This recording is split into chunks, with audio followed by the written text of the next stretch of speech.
So yan mga paps, may tatlo ulit tayo na tinutuno na carb. Yan, so nandun yung dalawa. Dito yung isa. Siship natin to ngayon mga paps, ngayong hapon.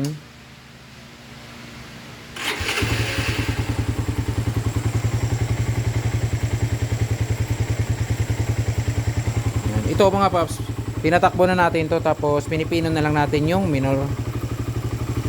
Ga-adjust na lang tayo sa minor niya para pumino. Yan. Kanina nga pala mga paps, may pumunta sa atin na nagpatono din, no? Taga Iriga City si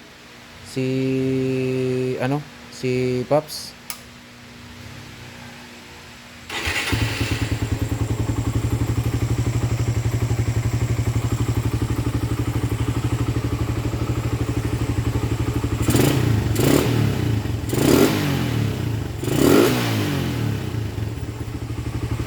Yan. So, pagka naka big carb na kayo, tulad ng mga ganito, hindi nyo kailangan bibigla-biglain yung throttle. So, hindi ganun yun. Para sinabing maganda ang tono. So, ang pagtothrottle talaga may timing yan. Yung binibigla na hindi humahagok sa mga stock carb yun kasi diaphragm. So, ganito na piston type, pag nabibigla mong hatakin yung piston, so, late mag-react yung makina dahil hindi naman siya FI. Papasok yung hangin, pag inangat mo yung piston, plunger, papasok yung hangin kasama yung gas bago mababurn. So yung FI kasi injected na dun sa makina, kaya bibihirang umahagok yung FI pag nakatono ng maayos, lalo yung mga stock.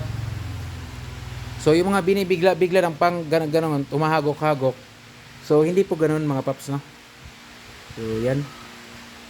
Ito nga pala, yung mga may-ari nito, panoorin nyo na lang na maigi yung instruction bago nyo i-install yung carb, kasi minsan kasi nagloloko yung carb kasi kinakalikot pa bago i-install. So yan, pagkapapanda rin nyo yan, huwag nyo nang lagyan ng throttle, pindutin nyo lang andar yan.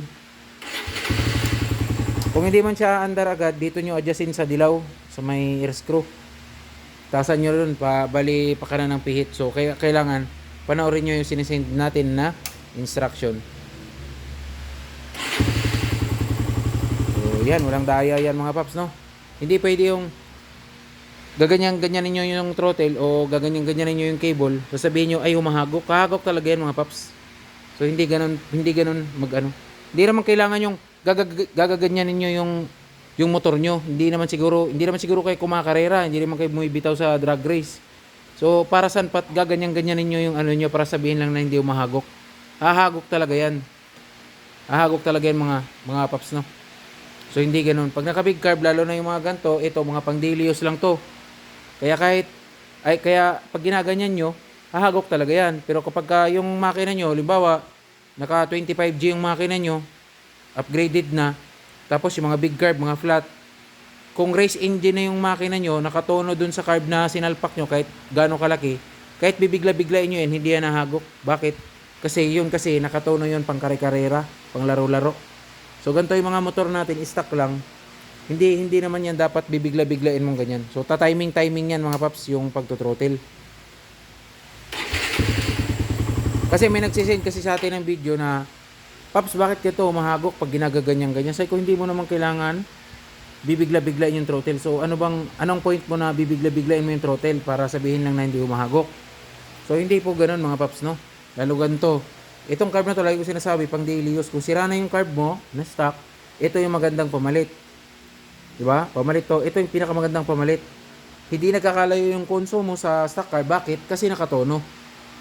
Pero kung walwal ka rin magpatakbo, racing ka, so hindi ito yung para sa'yo. Kung gusto mo ng masyadong malakas ng motor mo, hindi carb ang kailangan mo. Ang kailangan mo mag-upgrade ng makina. No. Hindi ganoon, hindi po ganoon yung racing, tapos gusto mo carb lang. Hindi po ganoon yun mga paps, no. Magastos po ang bisyo ng motor, lalo na pagka gustong upgrade ang usapan na malakas. Gagastos po tayo ng hindi lang libo-libo, talagang libo-libo talaga. Ganoon yun. So yun lang naman po mga paps. Team lang sa mga gusto mga bumorder ng carb,